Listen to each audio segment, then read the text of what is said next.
வணக்கம். வீரயுக நாயகன் வேள்பாரி. திசைவேழரின் கையுயர்வின் வழியே மேலெழுந்தது பேரோசை. தட்டியங்காட்டுப் போரின் 2ஆம் நாள் தொடங்கியது. இனி ஒவ்வொரு நாளும் போர் முடிவுறும் நாழிகையின் போது போர்க்கள நிகழ்வுகளை உற்று நோக்க வேண்டும். முதல் நாள் இழப்புக்கு வஞ்சனம் உரைத்தவர்கள் மறுநாள் பழிவாங்க அனைத்து வழிகளிலும் முயல்வார்கள். அவர்களுக்கான கடைசி வாய்ப்பாக போரின் இறுதி நாழிகை இருக்கும். போர் முடிவுற்றதாக முரசுகள் ஒலி எழுப்பினாலும் அந்த கணத்தை சாதகமாக பயன்படுத்திக் கொள்ளவே முயல்வார்கள். எவன் ஒருவன் முரசோசைக்கு மதிப்பு கொடுத்து ஆயுதத்தை தாழ்த்துகிறானோ அவனே பாதிக்கப்படுகிறான். நேற்றைய போரில் தளபதி ஒருவன் கொல்லப்பட்டுள்ளான். அப்படியென்றால் இன்றைய போரில் அதற்கு பலி எடுக்கப்படும். ஒருவேளை பகற்பொழுதில் அந்த வாய்ப்பு அமையாவிடில் கடைசி நாழிகையில் சதிகள் அரங்கேறத் தொடங்கும்.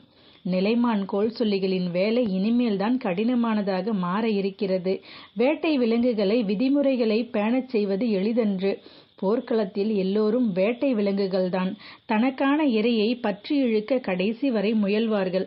அதுவும் கடைசி கணத்தில் மூர்க்கமேறிய பாய்ச்சல் இருக்கும். அப்போது ஒலிக்கும் முரசோசை செவிப்புலனுக்குள் நுழையாது. கொலைவெறி ஊறிய அவர்களின் கண்களுக்கு வேறெதுவும் தெரியாது. போர்க்களம் முழுவதும் விதிகளின் வழியே காத்து நிற்பதுதான் நிலைமான் கோல் சொல்லிகளின் கடமை. முடிவுறும் நாழிகையில் கொலைவெறியை மறித்து நிறுத்தும் செயலில்தான் அவர்களின் திறன் இருக்கிறது. காற்றில் அங்கும் இங்குமாக அம்புகளும் ஈட்டிகளும் பறப்பதன்று பிரச்சனை. முரசோசையே தனது திட்டத்தின் பகுதியாக தீர்மானித்து செயல்படுபவர்கள்தான் விதிமுறைகளை தகர்த்தெறிகிறார்கள். அவர்கள் பெரும்பாலும் நிலைமான் கோல் சொல்லியின் பார்வை எல்லைக்கு அப்பால்தான் தங்களின் திட்டத்தை நிறைவேற்றுகிறார்கள். திசைவேழர் முடிவு செய்தார். இனிமேல் நடுவில் இருக்கும் இந்த பரணில் மட்டும் இருப்பதில்லை. போரின் போக்கிற்கு ஏற்ப முடிவுறும் நாழிகையின் போது வெவ்வேறு பரன்களின் மேல் ஏறி நின்று களத்தை துல்லியமாக கண்காணிக்க வேண்டும். எண்ணங்கள் ஓடிக்கொண்டிருக்கையில் தட்டியங்காடெங்கும் வீரர்கள் போரிட்டு கொண்டிருந்தனர். ஒரு கணம் திகைப்புற்றார் திசைவேழர். இத்தனை 1000 வீரர்கள் போரிடுவதை கண்கள் பார்த்தபடி இருக்க எண்ணங்கள் தாம் செய்ய வேண்டிய வேலையில் மட்டுமே கவனம் கொண்டிருக்கின்றன. போர்க்களத்திற்குரிய மனிதராக அவர் மாறிக்கொண்டிருந்தார். சரிந்து விழும் எண்ணற்ற உடல்களை பார்க்காது கடப்பதைப் போலவே பார்த்து கடக்கும் மனநிலை உருவாகியது. வீரர்கள் அனைவரும் இந்த மனநிலையில்தான் இருப்பார்கள். மரணத்தை மதிப்பற்ற ஒன்றாக கைக்கொண்டால் மட்டுமே போர்க்களத்திற்கு உரியவராக மாற முடியும். திசைவேழர் போர்க்களத்துக்கு உரியவராக மாறியிருந்தார். நேற்றைய இழப்பின் தாக்கம் ஏதும் வேந்தர் படையில் இல்லை. தளபதிகள் பலருக்கும் இப்போது தெளிவு கூடியிருந்தது. சமதள போர்க்களத்தில் பரம்பு வீரர்கள் வெளிப்படுத்தும் ஆற்றலை பற்றிய குறை மதிப்பீட்டிலிருந்து அவர்கள் மீண்டனர். நேற்றைய போரில் எதிரியை சரியான உத்திகளின் மூலம் சந்திக்கவில்லை. எளிதாக வெற்றியை எட்டும் மனநிலையிலேயே அவர்கள் போரை தொடங்கினர். ஆனால் இன்று அப்படியல்ல. எதிரியை எந்த வகையிலும் குறைத்து மதிப்பிடக்கூடாது என்பதை சாகலைவனின் மரணம் உணர்த்தியிருந்தது. கருங்கைவாணனை பொறுத்தவரையில் தளபதிகளுக்கான தனித்த ஆணை எதையும் இன்று அவன் பிறப்பிக்கவில்லை. பொதுவான தன்மையிலான தாக்குதலுக்கே அவன் அனுமதி கொடுத்திருந்தான். அவனுக்கு நேற்றைய போர் ஒரு மதிப்பீட்டு களம்தான். எதிரிகள் செயல்படும் வேகத்தையும் அவர்களின் ஆற்றலையும் மதிப்பிட்டான். இன்றோ அவர்கள் சோர்வடையும் வரை தமது படை தாக்குதலை நிறுத்தாமல் தொடர வேண்டும் என்று கூறியிருந்தான். பரம்பு வீரர்கள் முழு ஆற்றலோடு போரிடும் வரை அவர்களோடு தீவிரமாக மோதுவதை தவிர்க்க வேண்டும். அவர்கள் சோர்வுறும் வரை நமது முன்னணி படையினர் விடாது மோதிக்கொண்டிருக்க வேண்டும். அதனால் ஏற்படும் இழப்புகள் ஒரு பொருட்டல்ல. எண்ணற்ற வீரர்களின் இழப்பின் வழியேதான் பரம்பு வீரர்களை சோர்வடைய செய்ய முடியும். அதன் பிறகே தாக்குதல் போரை முழு வேகத்தோடு தொடங்க வேண்டும் என்று முடிவு செய்திருந்தான். வழக்கம் போல் முதல்நிலை படையின் நடுப்பகுதியில் கருங்கைவாணன் நின்றிருந்தான். நேற்றைய போரில் முதல் நிலைப்படை 3இல் ஒரு பகுதி வீரர்களை இழந்திருந்தது. அதே அளவுக்கு புதிய வீரர்கள் இப்போது படையில் நின்றிருந்தனர். 2ஆம் நிலையிலும் 3ஆம் நிலையிலும் இருந்த வீரர்களை இதில் இணைத்திருந்தான். ஆனால் அங்கு இருந்த நிலைப்படை வீரர்கள் யாரையும் இங்கு வந்து சேர்க்கவில்லை. எதிரிகளை சோர்வடைய செய்யும் உத்தியே பின்பற்றப்பட்டது. இழப்பதையே உத்தியின் பகுதியாக மாற்றியிருந்தான். அதற்கேற்ப கூலிப்படை வீரர்களைத்தான் முன்களத்தில் நிறுத்தியிருந்தான். முரசோசை கேட்டதும் உதிரனின் தலைமையிலான விற்படை தங்களது தாக்குதலை தொடங்கியது. குழையனின் தேர்ப்படையும் தேக்கனின் வாட்படையும் முன்னேறத் தொடங்கின. வேந்தரின் குதிரைப்படை தளபதி உருமன்கொடி பாய்ந்து தாக்கவில்லை. நின்ற இடத்திலேயே அணிவகுத்து நின்று கொண்டான். இது எதிர்பார்க்கப்பட்டதுதான். பரம்பின் குதிரைப்படை தளபதி இரவாதன் சிறிது நேரம் போக்கு காட்டிக் கொண்டிருந்தான். தொடக்க நாழிகையில் போரின் குணத்தை கருங்கைவாணன் நிதானமாக மதிப்பிட்டு கொண்டிருந்த போது குளவன் திட்டிலிருந்து பாரியும் அதைத்தான் செய்து கொண்டிருந்தான். காலையில் பாரி இந்த இடம் வந்து சேரும் போது இகுலிக்கிழவனின் முகம் சோர்வுற்று இருந்தது. நேற்று இரவெல்லாம் உட்காடுகளில் நல்ல மழை, இப்போதும் கணவாய்ப் பகுதியில் தூறல் விழுந்து கொண்டுதான் இருக்கிறது என்றான். அவன் என்ன சொல்ல வருகிறான் என்பது பாரிக்கு புரிந்தது. மெல்லிய குரலில் தயக்கத்தோடு சொன்னான், இன்றும் காற்றும் காற்றியும் வருவதற்கு வாய்ப்பில்லை. பாரியின் முகத்தில் கவலை தோய்ந்த மாற்றங்கள் எதுவுமில்லை. அதை பார்த்தபடி இகுலிக்கிழவன் மேலும் சொன்னான், தட்டியங்காட்டு நிலத்தில் கூட அதிக அளவு வெக்கை இருக்காது என்றான். அப்படியென்றால் வேந்தர் படை வீரர்கள் நடுப்பகலுக்கு பிறகு சோர்வடைய மாட்டார்கள் என்பதை எண்ணியபடியே போர்க்களத்தை பார்த்து கொண்டிருந்தான் பாரி. பரம்பை பொறுத்தவரை இன்றைய போர் உத்தி என்பது தாக்கி முன்னேறுவது அல்ல. முழுவதும் இரவாதனை சுற்றி உருவாக்கப்பட்டுள்ள உத்தியே அவனது தாக்குதலுக்கு குறுக்கே யாரும் வந்துவிடாதவாறு பார்த்து கொள்ள வேண்டும். மரத்திலிருந்து கலைந்து வானத்தில் பறக்கும் பறவைகள் சிறிது தொலைவு பறந்த பிறகு ஒரு ஒழுங்கை அடைவதைப் போல போர் தொடங்கிய கணத்தில் தாக்கி முன்னேறிய பரம்பு வீரர்கள் திட்டமிடலுக்கு ஏற்ற ஒழுங்கை அடைந்து கொண்டிருந்தார்கள். பாரியின் கண்கள் அவர்களை கூர்ந்து கவனித்துக் கொண்டிருந்தன. வேந்தர்களின் வாட்படைக்கு புதிய தளபதியாக நியமிக்கப்பட்ட சூலக்கையன் திட்டமிடப்பட்டபடி படையை நகர்த்தி கொண்டிருந்தான். எதிரில் நின்றிருந்த பரம்பு தளபதி தேக்கன் முன்னகர்ந்து செல்வதற்கான வாய்ப்புகளை கூட பயன்படுத்தவில்லை. இன்றைய போரில் பரம்பு தளபதிகள் அனைவருக்கும் கொடுக்கப்பட்ட பணி இரவாதனுக்கு துணை செய்வதே. இரவாதன் தனது குதிரை படையை கொண்டு பெயரளவிலான தாக்குதலையே நடத்தி கொண்டிருந்தான். அவனது திட்டத்தை நடைமுறைப்படுத்த இருபுறமும் இருந்து பரம்பு தளபதிகளான உதிரனும் குழையனும் குறிப்பிட்ட தொலைவு வரை முன்னேறி போக வேண்டியிருந்தது. அதை கணித்தபடியே இரவாதன் அங்கும் இங்குமாக அலைமோதிக் கொண்டிருந்தான். உருமன்கொடியோ தங்களின் குதிரைப்படை நிலை கொண்ட தாக்குதலை நடத்துவதால் என்ன செய்வதென்று புரியாமல் எதிரி திணறுகிறான் என நினைத்தான். இரவாதன் உள்ளிட்ட பரம்பின் குதிரைப்படை வீரர்கள் அனைவரின் அம்பார தோணிகளிலும் ஓங்கல அம்புகள் இருந்தன.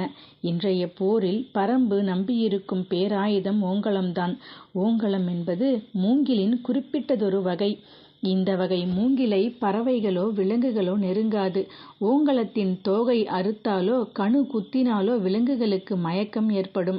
அதன் ஈக்கியில் கசியும் நீர் கன நேரத்தில் உயிரினங்களை கண் பார்வையை மங்கச் செய்யும். கருவுற்ற யானை ஓங்கலத்தின் தோகையை தின்றால் தின்றவுடன் கரு களையும். நாகத்தின் நஞ்சால் தாக்குண்ட விலங்கு மட்டுமே ஓங்கலத்தை தேடி வந்து அதன் தோகைகளை வேக வேகமாக மென்று தின்னும். எதிர்குணம் கொண்ட நஞ்சு நாகத்தின் நஞ்சை செயலிழக்கச் செய்யும் என்பதால் விலங்குகள் இந்த மருந்தை கண்டறிந்துள்ளன. ஓங்கலத்துக்குள் நாகங்கள் நுழைவதில்லை. நாகங்கள் அஞ்சும் நஞ்சு ஓங்கலத்தின் தோகை சுனைகள்தான். ஊர்ந்து செல்லும் பாம்பின் மீது தோகையின் விளிம்பில் உள்ள கூர்முனை கொண்ட சுனை பட்டால் போதும், பாம்பின் செதில்களுக்குள் சிக்கிக் கொள்ளும். பாம்பு அசைய அசைய அதன் செதில்களே சுனையை உடலுக்குள் செலுத்திவிடும். நாகம் நஞ்சால் செயலிழக்கும். வேந்தர்களின் குதிரைப்படை பாய்ந்து தாக்காமல் நிலை கொண்டு தாக்கும் உத்தியை பின்பற்றும் என்று நேற்றிரவு வேங்கை மரத்து அடியில் பேசும்போதே முடியன் கணித்தான். அவர்கள் முன்னேறி வந்து தாக்காமல் நிலை கொண்டு தாக்கும் உத்தியை பின்பற்றினால் வேந்தர்களின் குதிரைப்படையை எளிதில் வீழ்த்த முடியாது. அவர்கள் படையில் பெரும் எண்ணிக்கையில் குதிரைகள் இருக்கின்றன. அவற்றை வெகுவாக குறைத்தால் மட்டுமே மூஞ்சல் நகரை நெருங்க முடியும். மூஞ்சலின் பாதுகாப்பை நொறுக்கி நீலனை மீட்கச் செய்ய வேண்டும் என்றால் முதலில் எதிரிகளின் குதிரைப்படையை குறைத்தாக வேண்டும். அதற்கு இருக்கும் ஒரே வாய்ப்பு ஓங்கலத்தை பயன்படுத்துதல் மட்டுமே. நேற்றிரவு வேங்கை மரத்திட்டில் ஓங்கலத்தை பயன்படுத்துவதற்கான முடிவை எடுத்தவுடன் செய்திகள் எல்லா இடங்களுக்கும் தெரிவிக்கப்பட்டன. இரவோடு இரவாக ஓங்கல மூங்கிலின் கட்டுகள் தலைச்சுமையாக இரளிமேட்டுக்கு வந்து சேரத் தொடங்கின. உடனடியாக அவை அம்புகளாக சீவப்பட்டு குதிரைப்படை வீரர்களின் அம்பார தூணிகளில் செருகப்பட்டன. இரவாதன் தலைமையிலான குதிரைப்படை வீரர்கள் அனைவரின் அம்பார தூணிகளிலும் இப்போது ஓங்கல அம்புகள் இருக்கின்றன. ஆனால் அவற்றை யாரும் இன்னும் பயன்படுத்தவில்லை. மற்ற அம்புகளை பயன்படுத்தியபடியே இங்கும் அங்குமாக அலைந்து கொண்டிருந்தனர். வேந்தர்களின் குதிரைப்படையின் இரு ஓரங்களிலும் இரவாதனின் குதிரைப்படை கடைசி வரை பாய்ந்து செல்வதற்கு வழியமைத்து கொடுக்க உதிரனும் குழையனும் முன்னோக்கி சென்று கொண்டிருந்தனர்.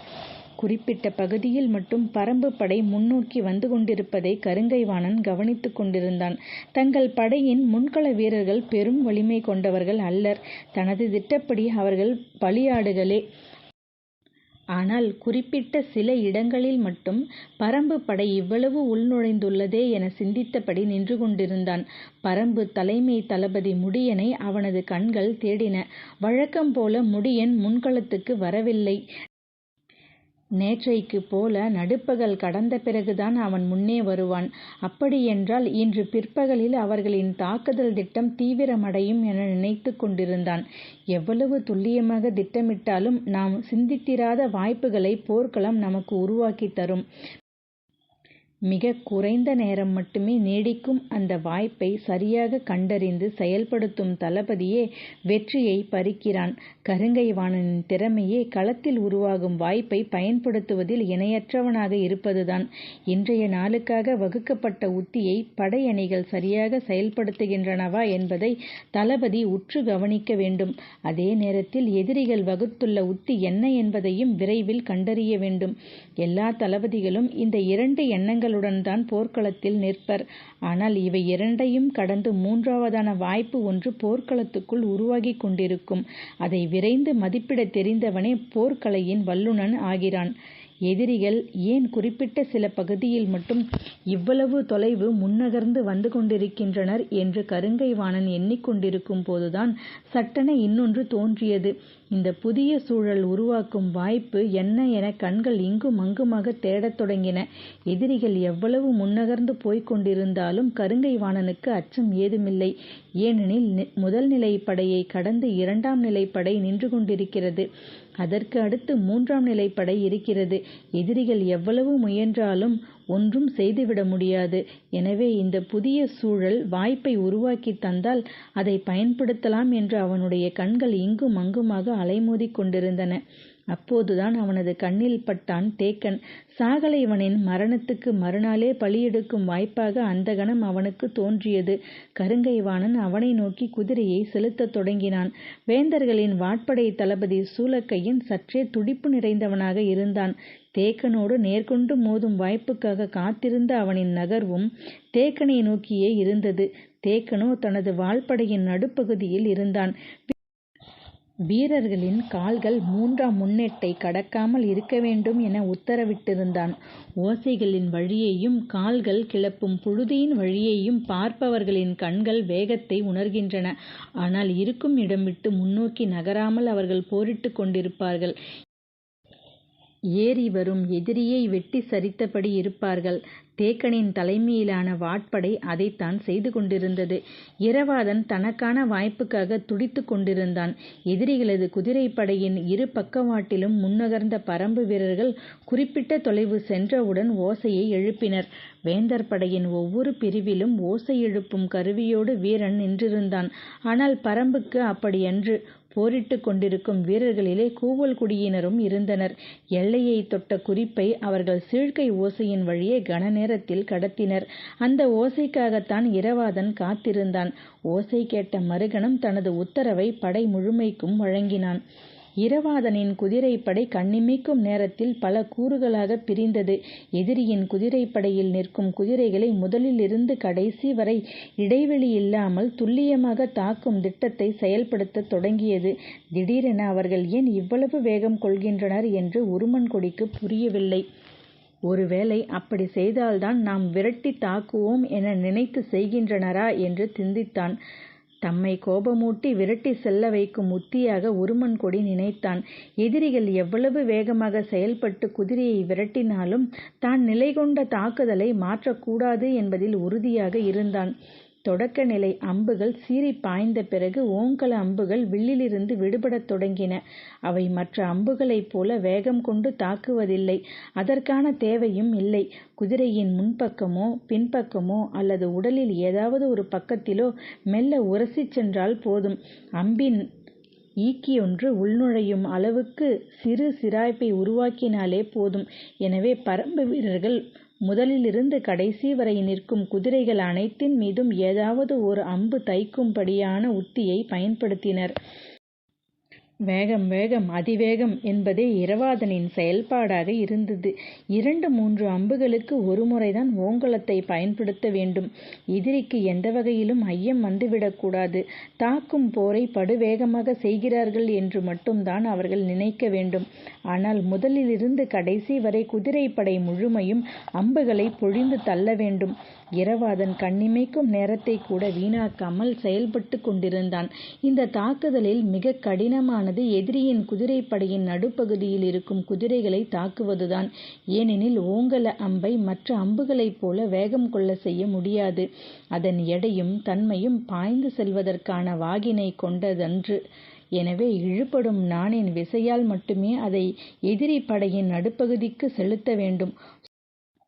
சூலூர் வீரர்களுக்கு இரவாதன் வரையறுத்தது நடுப்பகுதி குதிரைகளை தாக்க வேண்டும் என்பதுதான். மற்ற வீரர்கள்தான் ஓரப்பகுதியை தாக்கினார்கள். பரம்பின் குதிரைப்படையின் வேகமும் குறுங்காது முயலின் குருதியில் ஊறவைக்கப்பட்ட நாணின் இழுத்து தள்ளும் வேகமும் ஒன்றாய் இணைய ஓங்கல அம்புகள் இடைவெளியின்றி பொழிந்தன. போர்க்களம் தனது போக்கில் உருவாக்கி கொடுக்கும் வாய்ப்பை பயன்படுத்துதலே அறிவார்ந்த தளபதியின் வேலை. நேற்றைய போரில் சாகலைவனின் தலையை சரித்தவனை நோக்கி முன்னகர்ந்து கொண்டிருந்தான் கருங்கைவாணன். ஏற்கனவே அவனை நோக்கி நகர்ந்து கொண்டிருந்தான் சூலக்கையன். தேக்கன் முன் திட்டமிட்டபடியான உத்தியினை பரம்பு படைகளின் தாக்குதலை நடத்தி கொண்டிருந்தான். தேக்கனின் அருகில் வந்து சேர்ந்த சூலக்கையன் நேரடி தாக்குதலில் ஈடுபடத் தொடங்கினான். தேக்கன் அதை வழக்கம் போல எதிர்கொண்டபடி இருந்தான். சூலக்கையன் வயதால் இளையவன், துடிப்பு நிறைந்தவன். கிழவனை சாய்க்கும் வெறியோடு அவன் மோதுவதை தேக்கன் உணர அதிக நேரம் ஆகவில்லை. ஆனாலும் தேக்கனின் கவனம் இரவாதன் செயலின் போக்கை அறிவதிலேயே இருந்தது. கிழவன் பெரிதாக கவனம் கொள்ளாமலேயே போரிடுகிறான் என்பதை புரிந்து கொண்ட சூலக்கையன் சீற்றம் கொண்டு தாக்கினான். முனையால் சீவிச்சரிக்கும் உத்தியை பயன்படுத்தி வாளின் மூக்குப்பகுதியை கண்ணிமைக்கும் நேரத்திலே கேடயத்தின் உள்விளிம்பை நோக்கி பாய்ச்சினான். பாய்ச்சிய வேகத்தில் கிழவனின் மேலிருந்து கொப்புளிக்கும் குருதியை அவன் கண்கள் தேடின. கேடயத்தின் உள்விளிம்பு ஆயுதத்தின் வேகத்தை உணர்ந்து வெளிப்புறம் நோக்கி தள்ளிய போது உடல் உள்வளைந்து எழுந்தது. தேக்கன் எளிதாக சுழன்று கொடுத்து நின்றான். சூலக்கையன் அதிர்ச்சியோடு தேக்கனை பார்த்தபோது கருங்கைவாணன் வந்து இறங்கினான். மூவேந்தர் படை தலைமை தளபதி மகாசாமந்தன் போர்க்களம் தனது போக்கில் தந்த வாய்ப்பை வணங்கி வாளேந்தி நின்றான். சூலக்கையனுக்கு ஒதுங்கிக் கொள்வதா இணைந்து கொள்வதா என தெரியவில்லை. சற்றே தயக்கத்தோடு விலகினான். அவன் விலக தயங்கிய நேரத்தில் கருங்கைவாணனின் கால்கள் தாக்கப்போகும் தன்மைக்கு ஏற்ப அடியெடுத்து நின்றன. சூலக்கையன் அவனுடைய கால்களை பார்த்தான். சட்டென நிமிர்ந்து அவனுடைய கைகளை பார்த்தான். இடது கையில் இருந்த கேடயம் மட்டுமே துருத்தி துருத்தி முன்னால் நகர்ந்து கொண்டிருந்தது. வலது கையில் இருந்த வாள் சரியான கணத்துக்காக காத்திருந்தது. தேக்கன் கருங்கைவாணனின் கண்களையே பார்த்தான். இருவரின் கால்களும் பின்னல் வட்டத்தில் நகர்ந்து கொண்டிருந்தன. கிழவனின் கண்களில் அச்சமேதும் தெரியவில்லை. தன்னை தாக்கி வீழ்த்த அவன் ஆயத்தமாக இல்லை. தற்காப்பு மட்டுமே அவனது நோக்கமாக இருக்கிறது என்று கணித்தான் கருங்கைவாணன். போர்க்களத்தின் சூழல் கணத்துக்கு கணம் மாறக்கூடியது. இப்போதைய வாய்ப்பை அடுத்த கணம் வழங்குமா என தெரியாது. எனவே காலம் தாழ்த்த வேண்டாம் என எண்ணிய கருங்கைவாணன் தனது வலிமை மிகுந்த தாக்குதல் முறையால் மின்னல் வேகத்தில் பாய்ந்தான். வாட்கள் ஒன்றோடு ஒன்று மோதி திரும்பின. இவன் ஒவ்வொரு தாக்குதலிலும் உயிர் குடிக்க எண்ணுகிறான் என்பதை தேக்கன் உணர வெகுநேரம் ஆகவில்லை. கால்கள் முன்பாயும் வேகத்தில் 3 மடங்கு ஆற்றலை வெளிப்படுத்தி படபடக்கும் சிறகு போல வாளால் இடைவிடாது தாக்கி எதிரியை நிலைகுலைய செய்வதே கருங்கைவாணனின் உத்தி. தேக்கன் அவனது வேகத்தை மதிப்பிடும் முன்பே அடுத்தடுத்த வேகத்தை கூட்டிக் கொண்டிருந்தான். முன்னும் பின்னுமாக கேடயத்தை சுழற்றியபடி வாழ்வீச்சை வாங்கிக் கொண்டிருந்தான் தேக்கன்.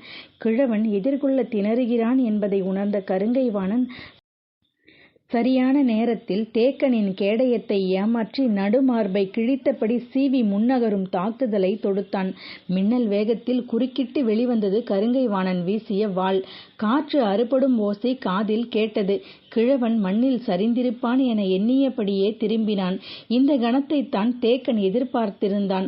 கொலை முடிந்த மறுகணத்தில் ஆற்றலேதுமின்றி அகமகிழ்ந்து திரும்பும் வீரனின் தலையை கொய்து முடிப்பதில்தான் சுகம் உண்டு.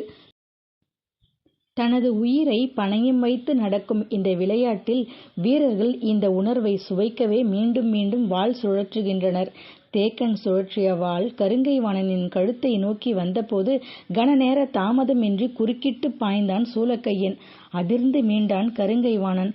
இமைப்பொழுதில் எல்லாம் மாறத் தெரிந்தன. பின்பக்கமாக திரும்பிய கருங்கைவாணனின் முகத்தில் மரணத்தின் ஒளிப்பட்டு தெரித்தது. கிழவனை குறைத்து மதிப்பிட்டு விட்டோமே என தோன்றிய போது அவனது மெய்கவசத்தை பார்த்தான். சரிபாதியாக பிளந்து வெளிவந்திருந்தது அவன் வீசிய வாள். இரும்பாலான கேடயமே ஆனாலும் இந்த தாக்குதலால் உள்ளெலும்பு உடைந்திருக்கும். இவன் எப்படி சாயாமல் நிற்கிறான் என நினைத்தபடி கால்களை முன்னகர்த்தினான். கிழவனின் நெஞ்செலும்பு நடுங்கியபடிதான் இருக்கும். இப்போது இளைப்பாற இடம் தரக்கூடாது என்ற முடிவோடு வாளை சுழற்றி முன்னகர்ந்தான். சூலக்கையன் கருங்கைவாணனை பார்த்து மிரண்டு நின்றான். கழுத்தின் முனை நோக்கி வந்த வாள் பாய்ந்து திரும்பிய மறுகணமே சீறி முன்னகரும் அவனது சீற்றம் யாரையும் மிரளச் செய்யும். இருவரும் கால்களை பின்வளைவு போட்டு நகர்த்தி தேவையான இடைவெளியை உருவாக்கி கொண்டனர். இருவருக்கும் மிக அருகில் மரணம் வந்து போயுள்ளது. ஆனாலும் இருவரும் அதை பொருட்படுத்தவே இல்லை. சூலக்கையன் மிரட்சி குறையாமல் பார்த்து கொண்டிருந்தான். கிழவன் வலியை உணர்ந்து நிற்கிறானா இல்லை வாய்ப்பை கணித்து நிற்கிறானா என்பதை கருங்கைவாணனால் கணிக்க முடியவில்லை. ஆனால் நேற்றைய போரில் சாகலைவன் எப்படி வெட்டி சரிக்கப்பட்டான் என்பதை உணர முடிந்தது. கிழவனை பலியெடுக்காமல் இந்த இடம் விட்டு நகரக்கூடாது என மனம் உறுதி கொண்டது. வாளின் பிடியை விரல்கள் இறுக்கிக் கொண்டிருந்தன. கால்கள் வீசி முன்னகர ஆயத்தமாயின. வெறிகொண்டு தாக்கப்போகும் அந்த கணத்தை கணித்தபடி சிற்றலை என அசைந்து கொண்டிருந்தான். அப்போதுதான் போர்க்களத்தின் இடதுபுறமிருந்து நீல் சங்கின் ஓசை கேட்டது. அதிர்ந்து திரும்பினான் கருங்கைவாணன். உருமன் கொடியின் குதிரைப்படை வெளிப்படுத்தும் ஓசை இது. என்ன ஆனது அங்கு என சிந்தனை மோதி புரண்டது. தடுமாறி திரும்பின கருங்கைவாணனின் கண்கள். நிலைமையை உணர்ந்து சூலக்கையன் உள்ளிறங்கினான். வழியின்றி கருங்கைவாணன் வெளியேறினான். கிழவன் அடுத்தவனை எதிர்கொள்ள ஆயத்தமானான். உருமன் கொடி இன்று காலையில் இருந்து நிலை கொண்ட தாக்குதலையே நடத்தி வந்தான். கருமணலும் ஈக்கி மணலும் இருக்கும் போர்க்களத்தில் குதிரைகளை பாய விட வேண்டாம் என்று முடிவெடுத்ததால் படையை நிலை கொள்ள மட்டுமே செய்திருந்தான். எதிரிகள் தங்களின் நிலையை குலைத்து பாய்ந்து தாக்கும் போர் முறைக்கு இழுக்க முயல்கின்றனர் என்பதை கவனித்தவாறே நின்று தாக்கிக் கொண்டிருந்தான். நெடுநேரத்திற்கு பிறகு அவர்கள் வேகம் கொண்டு பக்கவாட்டிலிருந்து தாக்கியபடி விரைந்து கொண்டிருந்தனர். ஆனால் அந்த தாக்குதல் வீறு கொண்டதன்று. போக்கு காட்டி திசை திருப்பும் தாக்குதலே. உருமன் கொடி எதிரிகளின் எந்தவொரு முயற்சிக்கும் இரையாவதில்லை என்ற விழிப்போடு இருந்தான். எதிரிகளின் செயலை கவனித்தபடி குதிரையை மெல்ல நகர்த்தி கொண்டிருந்தான். அப்போது அவனது குதிரை போய் வலப்புறம் இருந்த குதிரையின் மீது மோதியது. என்ன இப்படி செய்கிறது என நினைத்தபடி கடிவாளத்தை இழுத்து நிறுத்தினான். சிறிது நேரத்திற்கு பிறகு மீண்டும் குதிரையை கிளப்பிய போது அருகில் சென்ற இன்னொரு குதிரையின் மீது அதே போல முட்டி விலக்கியது. ஏன் இப்படி நடந்து கொள்கிறது என்பது புரியாமல் குதிரையை விட்டு கீழிறங்கினான். கண்பட்டையில் ஏதாவது தூசியோ கல்லோ சிக்கியிருந்தாலோ அது குதிரையின் கண்ணை உறுத்தி கொண்டிருக்கும். அதனால் குதிரை அந்த பக்கமும் இந்த பக்கமுமாக தள்ளாடும் என நினைத்து கண்பட்டையில் கைகளை விட்டு துடைத்தான். உள்ளே வேறெந்த தூசியும் இல்லை. பிறகு ஏன் இப்படி செய்கிறது என சிந்தித்தபடியே வந்து மேலேறி உட்கார்ந்தான். அந்த கணம் அவனது பருத்த தொடைகள் முதுகை அழுத்திய போது நடுமுதுகு திக்கிட்டு குலுங்கியது. குதிரைக்கு ஏதோ ஆகிவிட்டது என்று அவன் உணரத் தொடங்கினான். அவனது கால் குறிப்புகளை உணர்ந்து செயல்பட அது ஆயத்தமாக இல்லை. உணர்வுகளை இழந்ததைப் போலாகிவிட்டது என தெரிந்ததும் சட்டென மேலிருந்து கீழிறங்கினான். கட்டுப்பாடுகளை இழந்த குதிரையின் மீது உட்காருவது மரணத்தை அழைத்துக் கொள்வதற்கு சமம். இனி அது எப்படி நடந்து கொள்ளும் என தெரியாது. கீழிறங்கியவன் அதற்கு காயங்கள் ஏற்பட்டிருக்கிறதா என சுற்றி சுற்றி பார்த்தான். எந்த அம்பும் தைக்கவில்லை. பின்தொடை பகுதியில் சின்னதாய் ஒரு கீறல் விழுந்திருக்கிறது. துளி அளவுதான் குருதி தெரிகிறது. வேறெதுவும் ஆகவில்லையே என குழம்பிக் கொண்டிருக்கையில் படகின் நடுப்பகுதியில் கூச்சல் அதிகமாகின. என்னவென்று விசாரிக்கத் தொடங்கிய போது ஏறக்குறைய பல வீரர்கள் குதிரையை விட்டு இறங்கி ஏது செய்வதென்று தெரியாமல் விழித்து கொண்டிருந்தனர். நிலைமை கட்டு மீறுவதற்குள் எதிரிகளின் தாக்குதலில் இருந்து குதிரைப்படையை காக்க வேண்டும் என்பதால்தான் தலைமை தளபதியை வரவழைக்க நீல் சங்கை ஊதச் சொன்னான் உருமன்கொடி. சங்கொலியை கேட்டு விரைந்து வந்தான் கருங்கைவாணன். அவன் வந்து நின்றபோது இரவாதனின் தலைமையிலான வீரர்கள் எதிரியின் குதிரைப்படை எல்லையை தொட்டு கொண்டிருந்தனர். ஓங்கலத்தின் வேலை முடியும் தருவாயில் இருந்தது.